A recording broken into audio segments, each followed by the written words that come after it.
Episode 211 to 220। अध्याय 211। अध्याय 212 के प्रति बढ़ती रुचि।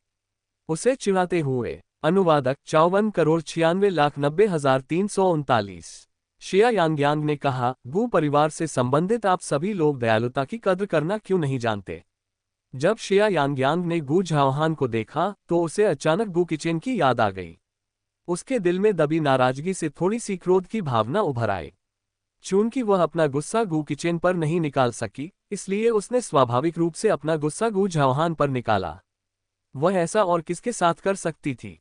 वह उसका पोता था और उसका चेहरा भी उसके चाचा से 70% मिलता जुलता था। गू झाओहान ने देखा कि शिया यांगयांग का मूड ठीक नहीं था।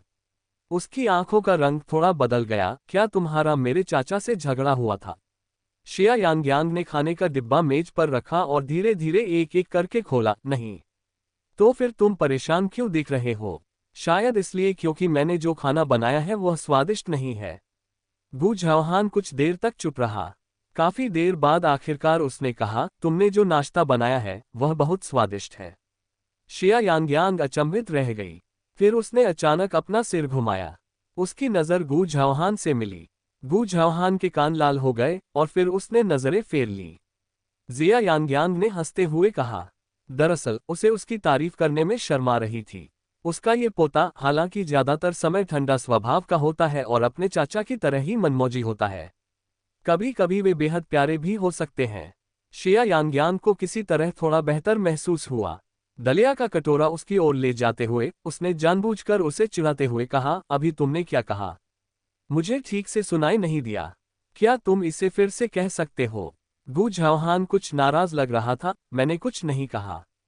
शिया यांगयांग हंसते हुए बोली, तुमने अभी अभी कहा कि मैंने जो नाश्ता बनाया है वह बहुत स्वादिष्ट है। अभी अभी तो तुम मेरी तारीफ कर रहे थे, 3 सेकंड में ही क्यों मना कर रहे हो। इसमें शर्मिंदा होने की क्या बात है।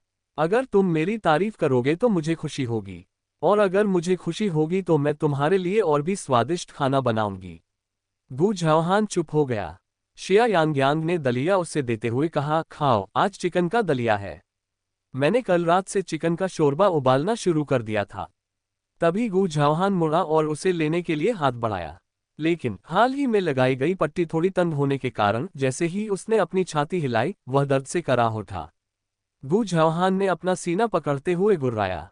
शिया यांगयांग चिंतित हो गई। क्या हुआ, क्या तुम ठीक हो। गू झाओहान ने सिर हिलाते हुए कहा, मैं ठीक हूँ। शिया यांगयांग ने देखा कि उसने छोटा कटोरा उठाते समय भौहें चढ़ा ली। उसकी हर हरकत यांत्रिक और बेहद संयमित प्रतीत होती थी। शिया यांगयांग ने तुरंत कटोरा वापस ले लिया और कहा, हिलो मत, मुझे तुम्हें खिलाने दो। हालांकि गू झाओहान ने अनिच्छा से चेहरा बनाया, लेकिन अंत में उसने कोई आपत्ति नहीं जताई। शिया यांगयांग ने एक कुर्सी बिस्तर के पास खींची और बैठ गई। गू झाओहान बिस्तर पर बैठ गई। शिया यांगयांग ने एक चम्मच दलिया निकाला और उसे गू झाओहान के मुंह में डाल दिया। गू झाओहान की निगाहें जिया यांगयांग के चेहरे पर पड़ी, जो मानो किसी स्तब्धता में डूबी हुई थी। शिया यांगयांग ने उससे आग्रह किया, तुम किस बात से इतने भ्रमित हो। अपना मुंह खोलो। गू झाओहान को होश आया। उसने आज्ञाकारी होकर अपना मुंह खोला और एक छोटा सा घूंट लिया। शिया यांगयांग ने उम्मीद भरी निगाहों से उसकी ओर देखा और पूछा, इसका स्वाद कैसा है। गू झाओहान ने शिया यांगयांग की निगाहों में नहीं देखा, लेकिन उसने चुपचाप सिर हिलाया और धीरे से कहा, स्वादिष्ट। शिया यांगयांग का मूड एकदम से सुधर गया। तुम सबसे प्यारे हो। गू झाओहान शर्मा गई और पलटकर बोली, मुझमें ऐसा क्या प्यारा है। शिया यांगयांग ने शरारती अंदाज में उसे चिढ़ाते हुए कहा, तुम इस तरह बहुत प्यारे लगते हो, आज्ञाकारी भी और प्यारे भी। मैं ऑस्कर नहीं हूँ। तुम ऑस्कर से भी ज्यादा प्यारे हो। शिया यांगयांग को गू झाओहान को चिढ़ाने में और भी मजा आ रहा था। उसके आमतौर पर ठंडे चेहरे पर घबराहट के भाव देखना वाकई मनोरंजक था। इसी बीच एक लंबा चौड़ा व्यक्ति काफी देर से दरवाजे के पास खड़ा था। अध्याय 212। अध्याय 213। किम फियर को बर्खास्त कर दिया गया है। अनुवादक 54,96,90,339। गू किचन अंदर नहीं गया। वह कुछ देर दरवाजे पर खड़ा रहा, फिर मुड़ा और चला गया। शिया यांगयांग अस्पताल से सीधे स्कूल चली गई। स्कूल पहुंचते ही उसने कुछ लड़कियों को आपस में बात करते सुना तुमने, किम फी एर को स्कूल से निकाल दिया गया है। सच में। किम फी एर तो मेयर की बेटी है। वह हमेशा स्कूल में अपनी धाक जमाती रही है और खूब हंगामा करती रही है। प्रधानाचार्य हमेशा से ही उसकी हरकतों पर आंखें मूंदते रहे हैं। उसे कैसे निकाला जा सकता है? मैं बिल्कुल गंभीर हूं, हमें नहीं पता कि उसने किसे नाराज किया है, लेकिन उसे निश्चित रूप से निष्कासित कर दिया गया है। ये तो बहुत अच्छी खबर है। स्कूल की सबसे बदतमीज लड़की को निकाल दिया गया है। मुझे लगता है बाकी लड़कियां भी अब शांत हो जाएंगी। फिर भी जिया यांगयांग कुछ हद तक असमंजस में थी। किम फी एर को निष्कासित कर दिया गया। क्यों? दोपहर का भोजन करते समय शिया यांगयांग ने वेन शियाओचू से इस बारे में बात की। वेन शियाओचू ने कहा, क्या ये तुम्हारे चाचा गू की करतूत हो सकती है? वैसे तुम्हें एक बात जाननी चाहिए। स्कूल उत्सव में मंच का गिरना शायद कोई दुर्घटना नहीं थी। किसी ने मचान की सामग्री पर सल्फ्यूरिक एसिड डालकर उसे खराब कर दिया था, इसलिए वह गिर गया। शिया यांगयांग चौंक गई। इतना क्रूर कौन होगा? अगर कोई सचमुच उस लोहे के मचान से टकरा जाता तो उसकी निश्चित रूप से मौत हो जाती। अगर यह जानबूझकर किया गया होता तो यह सरासर हत्या होती। वेन शियाओचू ने अनुमान लगाया, मैंने सुना है कि संक्षारक पदार्थ को रिमोट कंट्रोल स्विच में लगाया गया था, जिससे मचान के गिरने का समय नियंत्रित किया जा सकता था। जब आप मंच पर लेटे थे तभी मचान गिर गया, जिससे संकेत मिलता है कि आप ही निशाना थे। इस स्कूल में कौन है जो आपसे इतनी नफरत करता है और इतना क्रूर है कि ऐसा कर सकता है? किम फियर। जिया यांगयांग को इस पर विश्वास नहीं हो रहा था। किम फी एर के साथ उसके कई विवाद हुए थे, लेकिन शिया यांगयांग को विश्वास नहीं हो रहा था कि किम फी एर वास्तव में उसे मारना चाहेगी। वेन शियाओचू ने आगे कहा, तो किम फी एर का निष्कासन होना अच्छा हुआ। वह हमेशा से तुमसे दुश्मनी रखती थी, ऊपर से उसने पहले तुमसे शर्त भी हार गई थी। शुक्र है उसका निष्कासन हो गया, वरना कौन जानता है कि आगे वह क्या करती। शिया यांगयांग अभी भी सदमे में थी। इसलिए मुझे लगता है कि किम फी एर के निष्कासन की घटना का संबंध आपके गुरुगु से अवश्य ही होगा। एक दुष्ट स्त्री जिसने उनकी पत्नी के विरुद्ध षड्यंत्र रचा और अनजाने में उनके भतीजे को चोट पहुंचाई। श्री गु जैसे प्रतिष्ठित व्यक्ति ऐसे व्यवहार को कभी बर्दाश्त नहीं करेंगे। वेन शियाओचू की दलीलें सुनकर शिया यांगयांग स्थिति को लेकर और भी चिंतित हो गया। वह घर पहुंचकर गु किचेन से इस बारे में बात करना चाहती थी, लेकिन अप्रत्याशित रूप से गु किचेन अगले कुछ दिनों के लिए एक बार फिर व्यापारिक यात्रा पर जापान चले गए थे।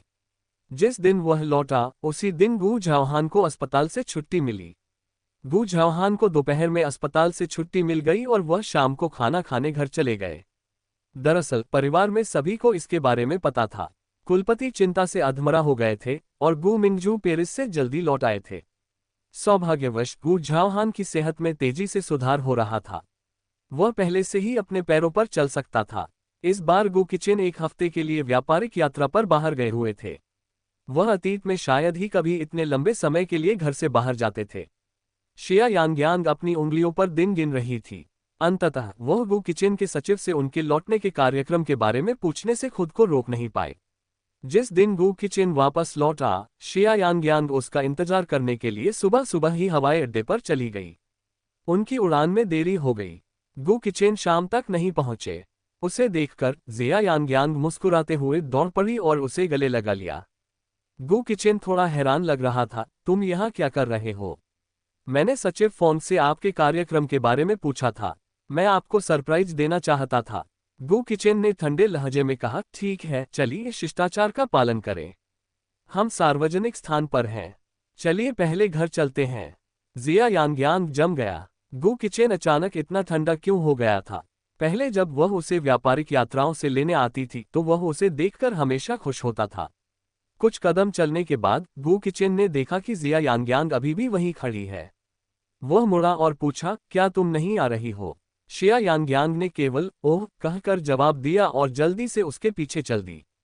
शायद वह बहुत थका हुआ है, शिया यांगयांग ने सोचा। अध्याय 213। अध्याय 214। जिया यांगयांग, तुम अपनी भूमिका को कुछ ज्यादा ही गंभीरता से ले रहे हो। अनुवादक 54,96,90,339। गाड़ी में बैठने के बाद जिया यांगयांग गु किचेन की अभिव्यक्ति को गुप्त रूप से देख रहा था। गु किचेन बहुत थका हुआ लग रहा था।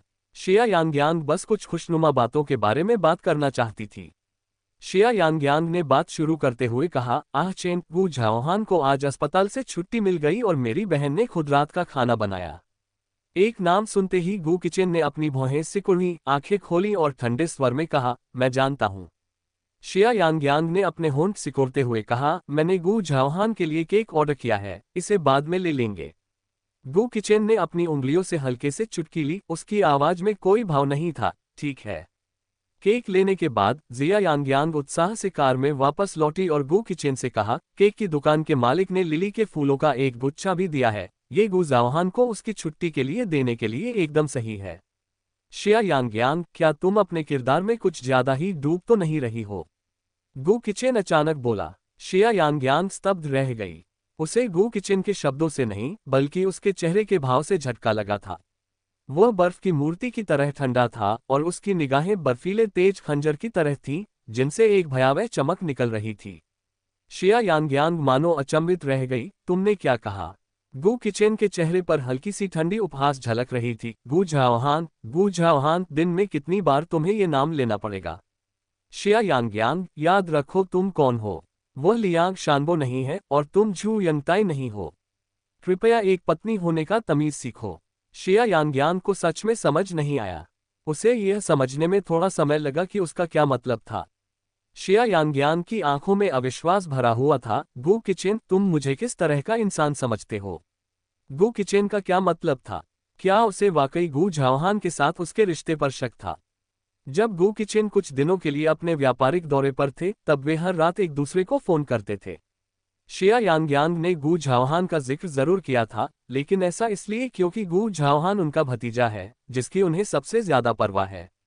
उन्होंने गू किचेन को गू झाओहान के ठीक होने की जानकारी सिर्फ इसलिए दी ताकि उनकी चिंता कम हो सके। शिया यांगयांग के मन में कभी यह ख्याल भी नहीं आया था कि गू किचेन इस तरह से सोचेगा। शिया यांगयांग को बिना किसी कारण के गुस्सा आ रहा था, और अपने गुस्से के बीच उसे ये सब हास्यास्पद लग रहा था। वह और गू झाओहान, ये कैसे संभव हो सकता है? लेकिन शिया यांगयांग ने फिर भी खुद को शांत करने की कोशिश की और समझाया, मुझे लगता है कि आपने गलत समझा है। गू झाओहान और मैं सिर्फ दोस्त हैं। वह आपका भतीजा है और मैंने हमेशा उसे अपना कनिष्ठ माना है। उसकी उंगलियां कसकर बंद हो गईं। गलतफहमी, जो उसने अपनी आंखों से देखा, वह गलतफहमी कैसे हो सकती है? हाल ही में शाओहान का व्यवहार असामान्य था, उसने उसे बड़ा होते हुए देखा था।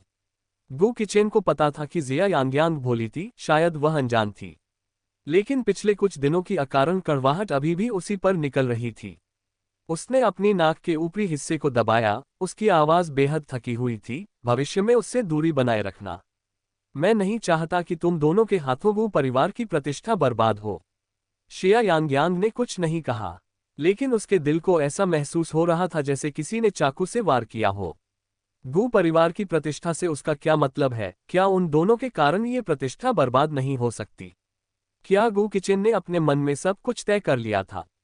जब गोंद जुएर ने जिया यांगयांग के खिलाफ साजिश रची, तो पूरी दुनिया ने उसे गलत समझा। केवल गू किचेन ने ही उस पर बिना शर्त विश्वास किया था। पर अब गाड़ी सुचारू रूप से गू गार्डन में आकर रुक गई। गू किचेन और शिया यांगयांग कार से बाहर निकल गए। गू गार्डन हमेशा की तरह जगमगा रहा था, लेकिन जिया यांगयांग को अचानक हवा में ठंडक महसूस हुई। अध्याय 214, अध्याय 215, गू गार्डन से बाहर निकलना। अनुवादक 54,96,90,339।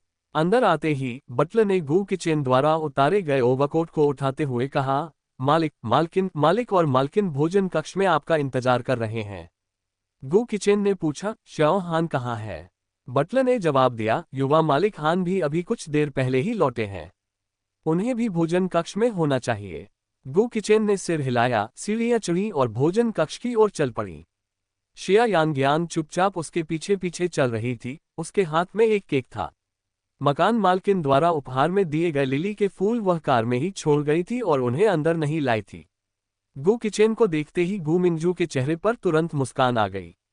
वह पास गई, धीरे से गू किचेन के चेहरे को छुआ और अचानक भौहें चढ़ाकर बोली, आह चेन, क्या तुम्हारा वजन कम हो गया है?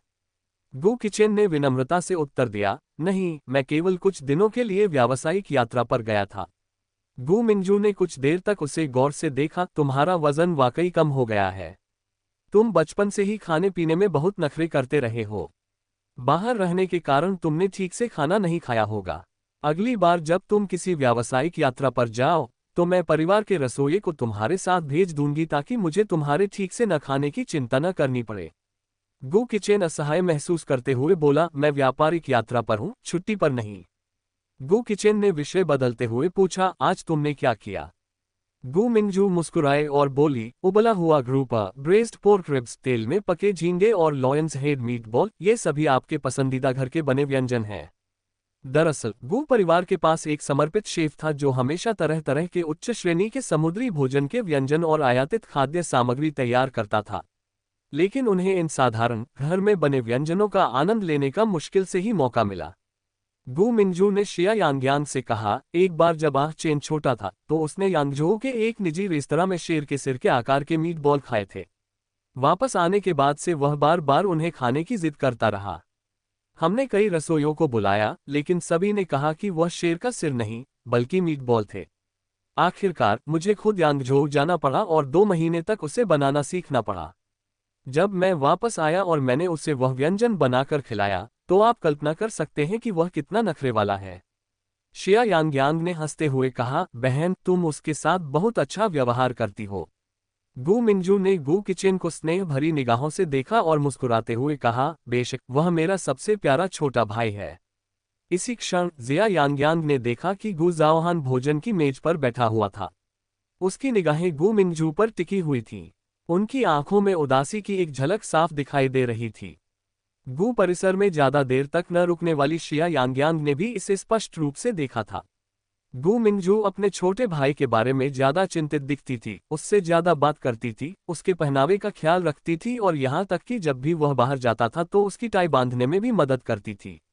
गु किचेन भी गु मिंगजू के सामने एक बच्चे की तरह व्यवहार करता था। लेकिन गु मिंगजू गु जाओहान के बारे में बहुत कम चिंतित दिख रही थी।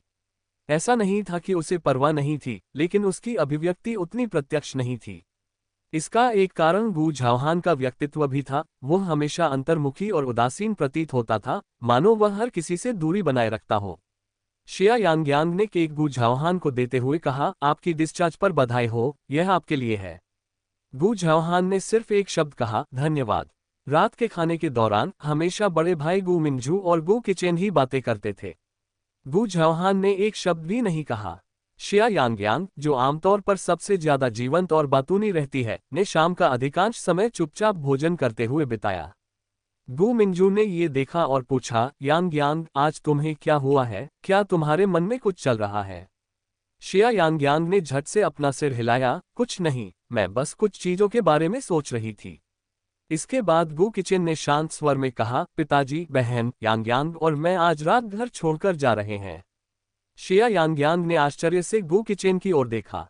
बुजुर्ग ने पूछा, जब आप यहाँ आराम से रह रहे हैं तो आप यहाँ से क्यों जा रहे हैं?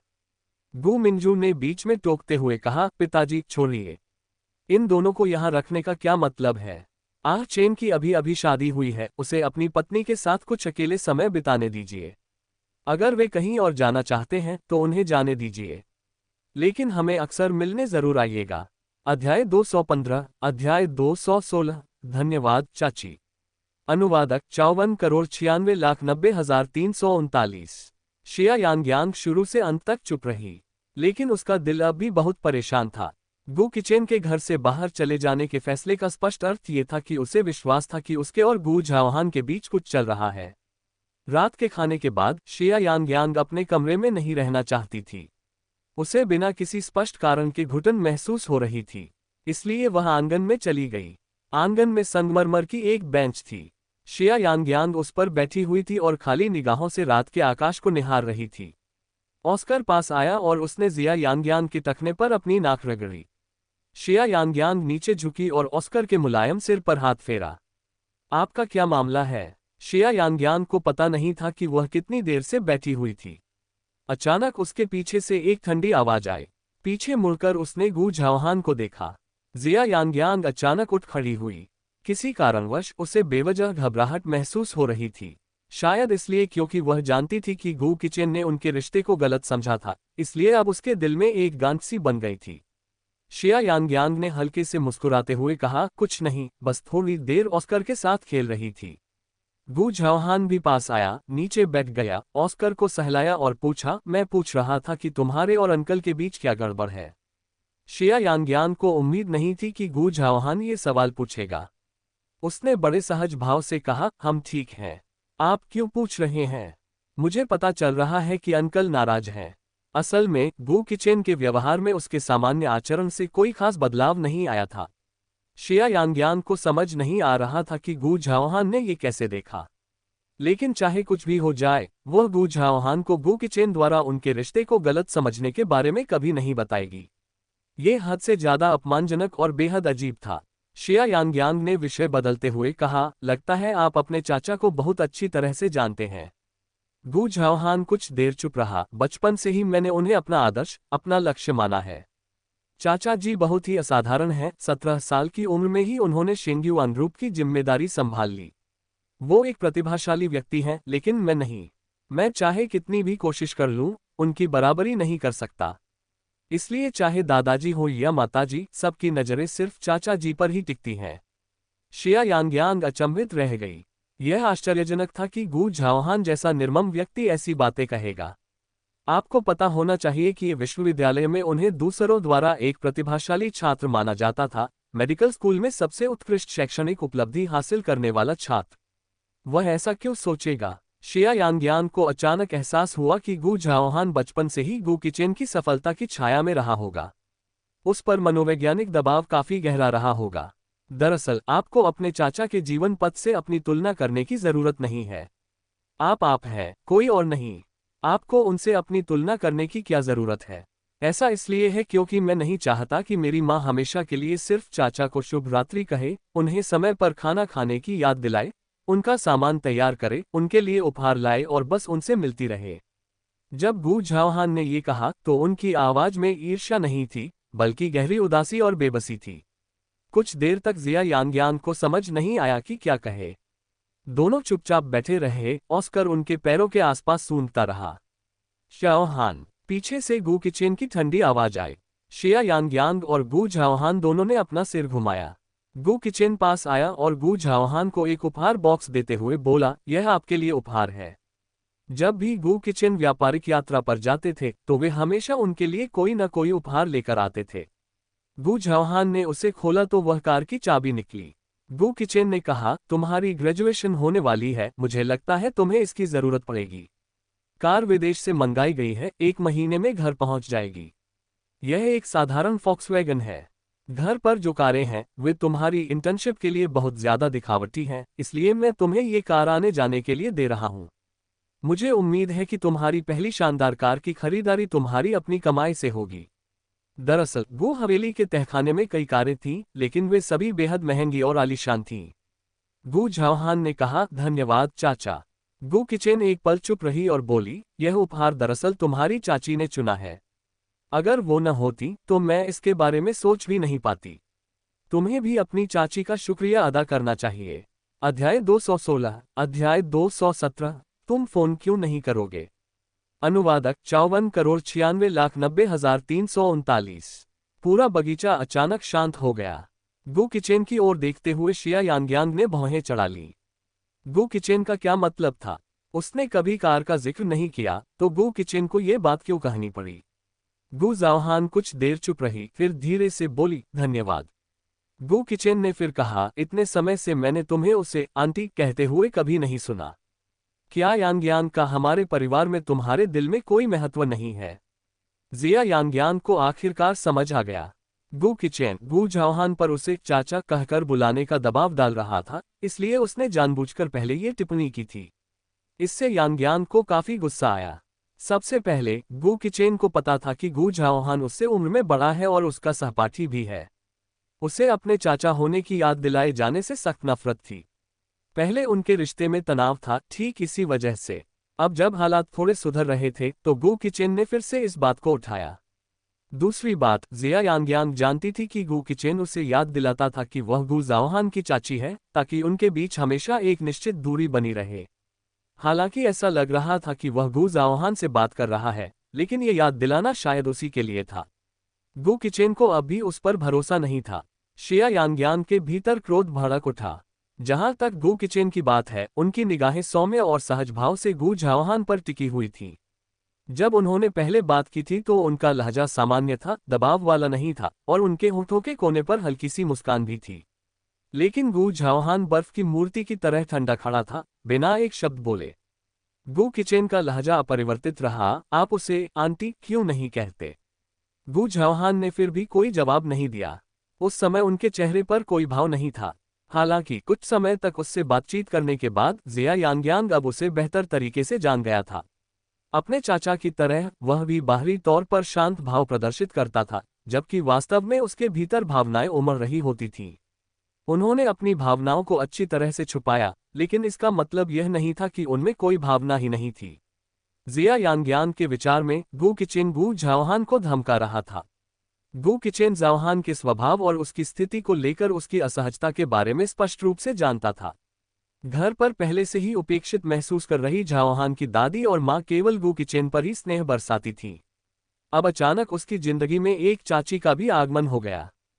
फिर भी गू किचेन उसे जिया यांग्यांग को परिवार के एक श्रेष्ठ सदस्य के रूप में स्वीकार करने के लिए मजबूर कर रहा था, जो कि परिवार के भीतर उसकी अपनी स्थिति को कम करने के लिए मजबूर करने जैसा था।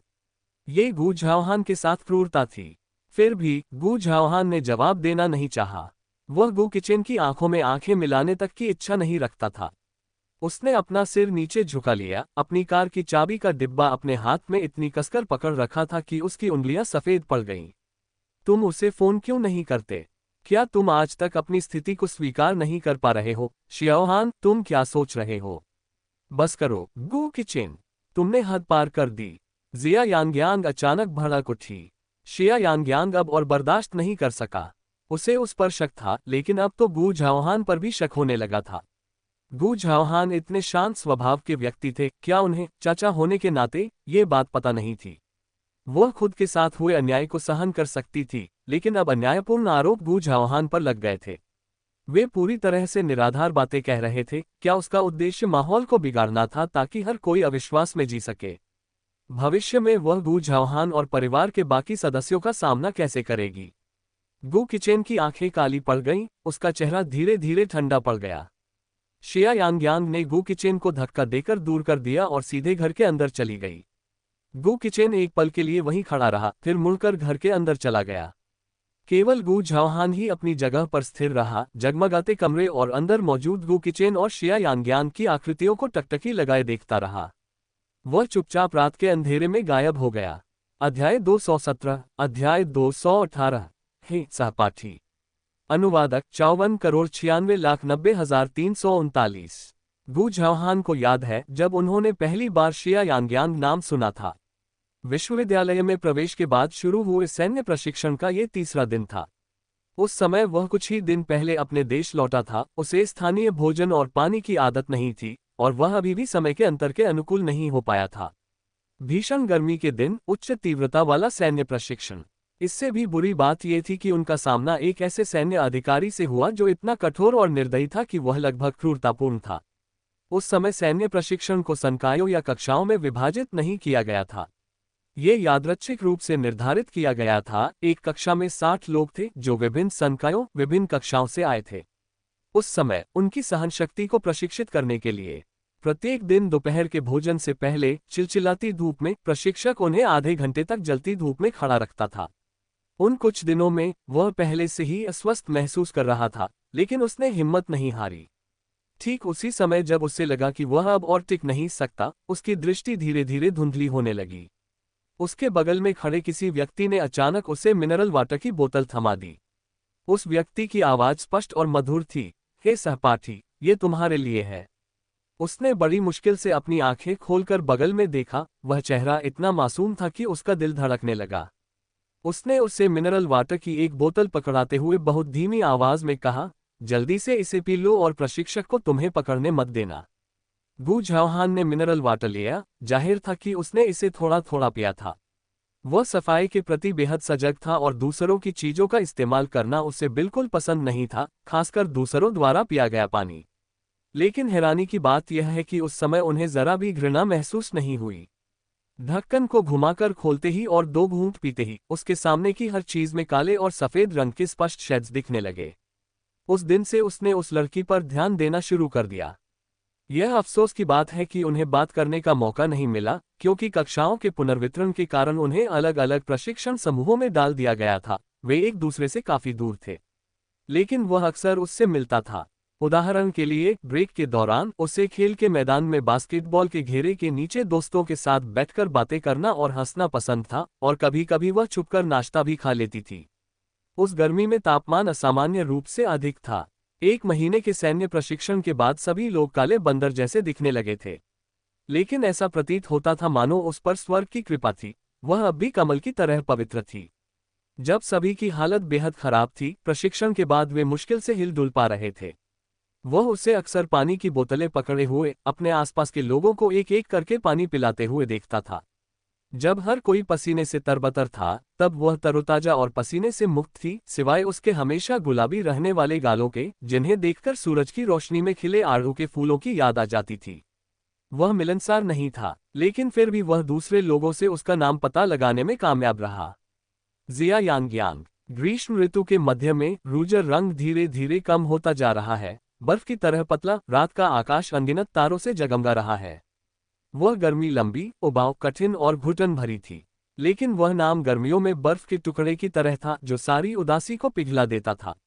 जब भी वह उस नाम के बारे में सोचता, उसे ताजगी और सुकून का एहसास होता था।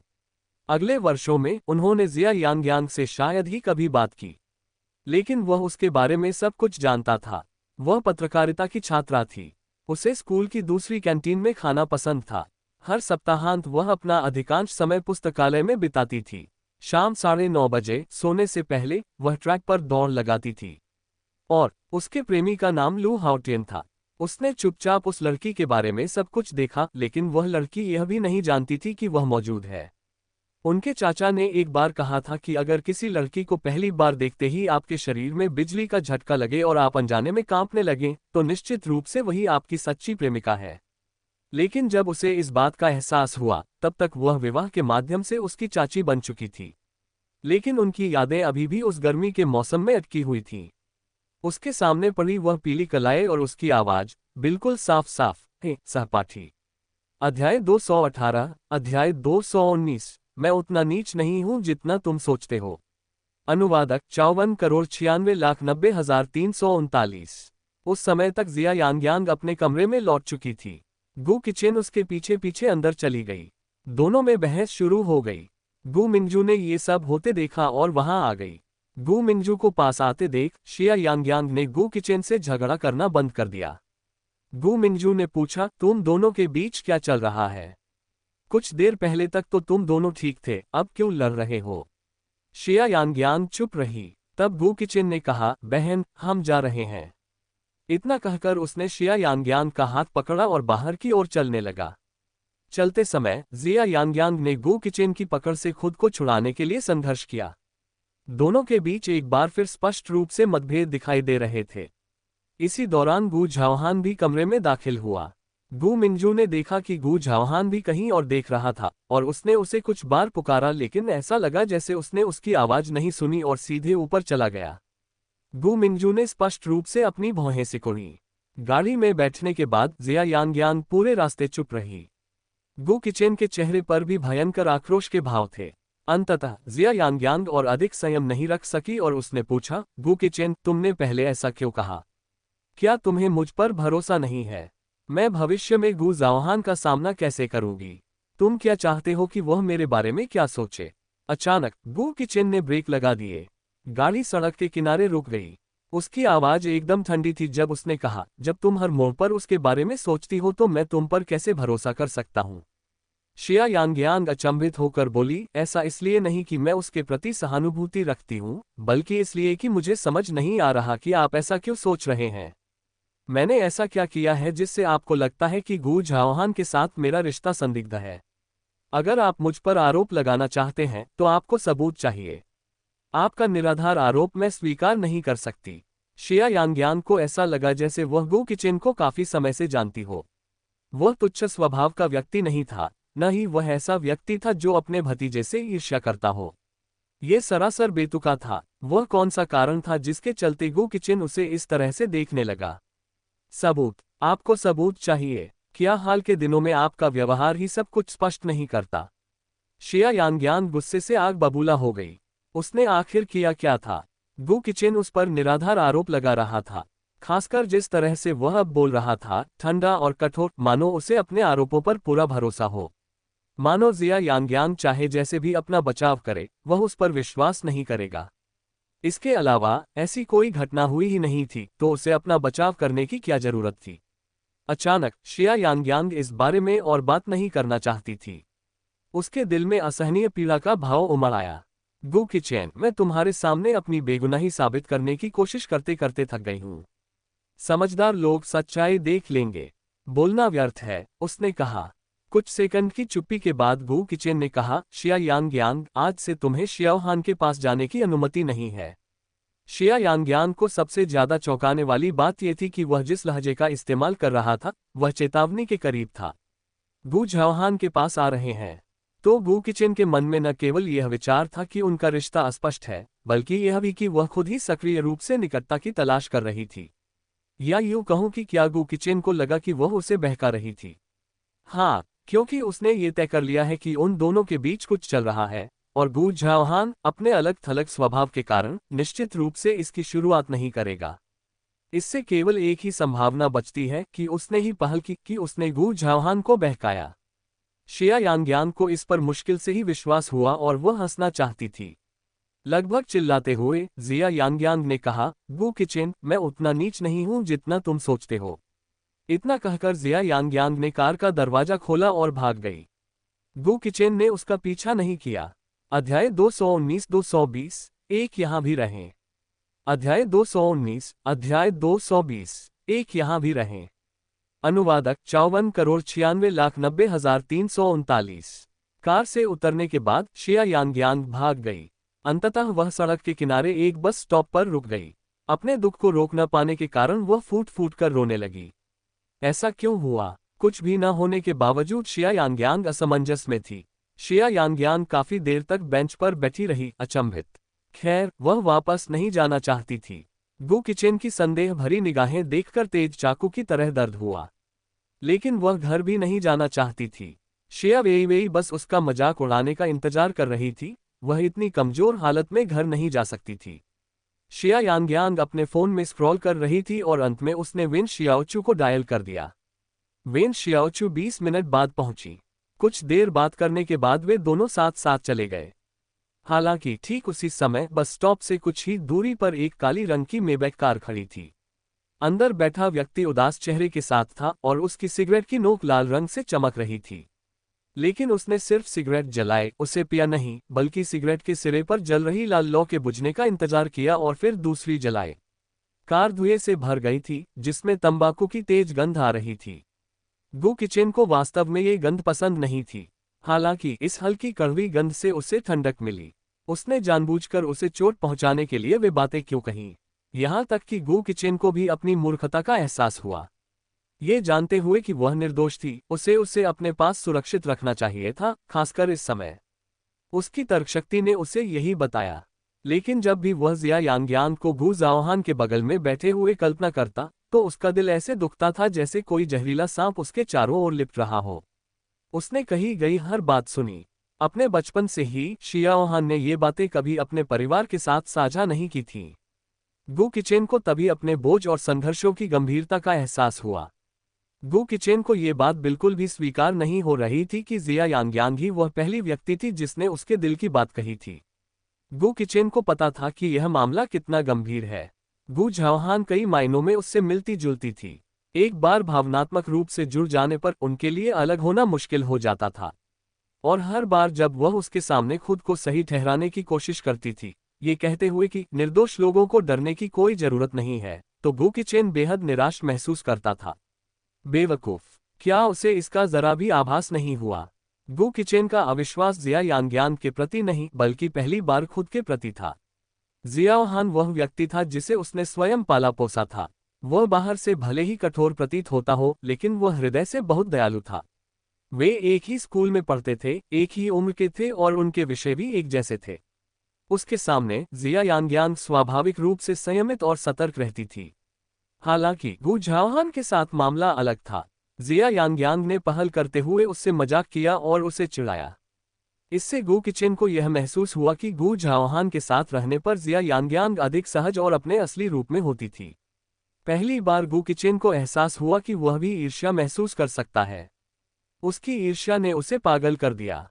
शिया यांग्यांग वेन शियाओचू के साथ कार में बैठ गई। वह पूरे रास्ते विचलित रही, लेकिन अंत में उसे कार मेपल विला के सामने खड़ी मिली। वेन शियाओचू पहले ही कार से बाहर निकल चुकी थी। घोड़े से उतरने के बाद जिया यांग्यांग ने पूछा, आप मुझे यहाँ क्यों लाए? मैं वापस नहीं जाना चाहती, इसलिए मैंने आपसे मुझे आश्रय देने के लिए कहा था। लेकिन इस बारे में सोचने के बाद वेन शियाओचू कैंपस में रहती थी और वहां के सिंगल बेड काफी सनकरे थे। 2 लोगों के लेटने के लिए भी पर्याप्त जगह नहीं थी। अगर उसे पहले पता होता तो वह रात स्कूल की लाइब्रेरी में ही बिताती। वेन शियाओचू ने जवाब दिया, घबराओ मत, किसी ने तुमसे घर वापस जाने के लिए नहीं कहा। मैं इस सेमेस्टर में बाहर रहने लगी हूँ, मैं भी यहीं रहती हूँ। अध्याय 220-221 भाभी। अध्याय 221 भाभी। अनुवादक 54,96,90,339। शिया यांग्यांग को थोड़ी हैरानी हुई, आप भी यहीं रहते हैं? वेन शियाओचू ने कहा, मैंने आपको बताया था कि मेरी शादी हो गई है। ये घर हमारा नया घर है। हमने इसे 2 साल पहले खरीदा था, लेकिन इससे पहले कभी इसमें नहीं रहे। हाल ही में घर में बहुत कुछ चल रहा था, इसलिए मैंने शांति पाने के लिए यहाँ रहने का फैसला किया। शिया यांग्यांग ने बस इतना कहा, ओह। फिर वह वेन शियाओचू के पीछे पीछे अंदर चली गई। हालांकि यह सब एक ही समुदाय में है, फिर भी काफी दूरी है। विशेष रूप से इसलिए क्योंकि इस समुदाय में प्रत्येक विला एक अलग घर है जिसमें बगीचे हैं, जो एक दूसरे से ऊंचे पेड़ों द्वारा अलग किए गए हैं। प्रत्येक का एक अलग ड्राइववे है, जिससे एक दूसरे को कोई परेशानी नहीं होती है, और यह बहुत ही निजी है। इतने लंबे समय तक यहाँ रहने के बाद जिया यांग्यांग ने अपने पड़ोसियों को शायद ही कभी देखा था। यहाँ के सभी विला बनने से पहले ही बुक हो चुके थे। निर्माणकर्ता काम शुरू करने से पहले भावी मालिकों से संपर्क करेंगे और उनकी पसंद के अनुसार विला का डिजाइन तैयार करेंगे। तो मूल रूप से यहाँ के प्रत्येक विला की अपनी एक अलग विशेषता है, वे सभी एक जैसे नहीं हैं।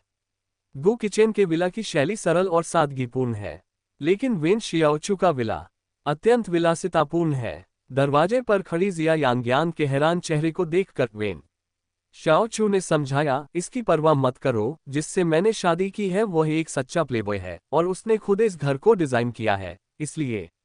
शिया यांग्यांग ने कहा, अच्छा है, ये प्लेबॉय भी जरूर प्रतिभाशाली होगा। लेकिन शियाओचू, तुमने मुझे कभी नहीं बताया कि तुमने किससे शादी की है। शिया यांग्यांग की गपशप करने की आदत थोड़ी जागृत हो गई। उसे क्योटो के संभ्रांत परिवारों के बारे में कुछ जानकारी थी। मेपल विला में घर खरीदने की सामर्थ्य रखने वाले लोग निश्चित रूप से साधारण लोग नहीं थे। वह उन्हें जानती होगी। वेन शियाओचू ने आह भरी, क्या तुम उससे मिलना चाहती हो? वह अभी अंदर है, अंदर जाते ही तुम्हें पता चल जाएगा। शिया यांग्यांग वहां अवाक खड़ी रही, तो अब तुम दोनों साथ रहते हो? वेन शियाओचू ने झट से कहा, उसके साथ कौन रह रहा है? उसे उसके घर से निकाल दिया गया है और वह बेशर्मी से मेरे घर से जाने से इनकार कर रहा है। हालांकि वेन शियाओचू की आवाज में आक्रोश झलक रहा था, लेकिन उसका चेहरा लाल हो रहा था। वह मुड़ी और घर के अंदर चली गई। शिया यांग्यांग को अचानक एक विचार आया। वेन शियाओचू की वह शादी, जिसमें उसने खुद को समर्पित कर दिया, शायद वैसी न हो जैसा वह सोचती है। इसके पीछे कोई कहानी हो सकती है। हालांकि शिया यांग्यांग को लगा कि यहाँ रहने वाले दंपति को परेशान करना ठीक नहीं है, लेकिन वह अपनी जिज्ञासा को रोक नहीं पाए और अंदर चली गई। सीढ़ियां चढ़ते समय सीढ़ियों के ऊपर से आती हुई एक आकर्षक पुरुष की आवाज उसे सुनाई दी, वेन शियाओचू, इतनी रात को तुम कहाँ थी? क्या तुम फिर से उस बदमाश से मिलने जा रही हो? वेन शियाओचू ने तीखे स्वर में जवाब दिया, क्या दुनिया में तुमसे भी बड़ा कोई बदमाश है? लोगों के घरों में सेंध लगाना, मुफ्तखोरी करना, क्या तुम्हें दूसरों के बारे में बोलने की हिम्मत है? मैंने ये घर खरीदा है। श्री मुएर, लगता है आप भूल गए हैं कि 2 साल पहले आपने इसे मुझे हमारे तलाक के मुआवजे के तौर पर दिया था। अब संपत्ति के विलेख पर मेरा नाम है। वह आदमी धीरे धीरे उसके करीब आया और उसे सीढ़ियों की रेलिंग से सटा दिया। उसकी आवाज स्पष्ट थी, वेन शियाओचू, क्या तुम पागल हो गई हो? हमारा अभी तलाक नहीं हुआ है। इतना कहकर वह आदमी चुंबन के लिए आगे झुका। खांसी खांसी। शिया यांग्यांग को खांसने से खुद को रोकना मुश्किल हो रहा था और उसने 2 बार खांसा। ऐसा क्यों हुआ कि जैसे ही उसने अंदर कदम रखा, उसे ऐसा दृश्य देखने को मिला। वेन शियाओचू ने जल्दबाजी में अपने सामने खड़े आदमी को धक्का देकर दूर कर दिया। अंततः उस व्यक्ति ने देखा कि वेन शियाओचू के साथ एक और लड़की वापस आई थी। सीढ़ियों के नीचे खड़ी वह एक बड़े पौधे से छिपी हुई थी, इसलिए उसने पहले तो उसे देखा ही नहीं था। लेकिन जब उसने उसका चेहरा स्पष्ट रूप से देखा तो वह व्यक्ति आश्चर्यचकित रह गया और चिल्ला उठा, भाभी। आगे की कहानी सुनाने के लिए VM स्टोरी वर्ल्ड सब्सक्राइब करो।